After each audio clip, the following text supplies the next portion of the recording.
Сәлем достар, бүгін сіздермен молочная девочка тортының дайындалу жолын көрсететін боламын.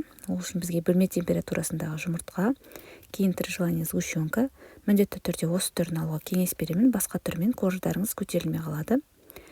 Кейін үстіне разрешителімізді салып, бөлме температурасында еріп тұрған сары майымызды салып, сары майда міндетті түрде жақсы сапада болу керек. Маргарин немесе пампушка қолдансаңыздар, тоже құрамында су көп болғандықтан қождарыңызды дұрыс көтермейді тастайды.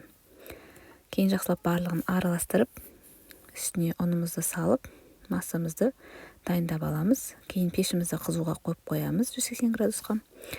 Кейін пісіретін кезде 170 градусқа түсіріп, осылай пергаменттің үстіне қажетті көлемде 2 қасықтай салып, қожымызды жайғастырып аламыз. Қождың шеттері жұқа болып қалмасын, себебі қытырлап сынып кететін болады. Қожымыз дайын болды, осылай қалың, әдемі болып пісті. Кейін барлығын осылай пісіріп аламыз. Енді кезекте ортасынан жағатын кремін дайындаймыз.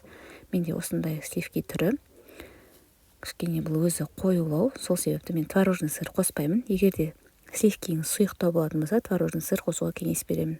Сол кезде творожный сыр кішкене сливкиіңіз қатайтатын болады. Дәміне қаратай қантыңызды салып, сливки қатайғанша осылай миксерлеп аламыз. Кейін тортты жинайтын боламыз. Мен қатты подложкаға жаңа кальцоны қойып, бір корж, бір сливки арқылы жинап алдым. 3-4 сағатқа немесе бір түнге пропиткаға қойып қойсаңыздар, жақсы сіңіп тұратын болады.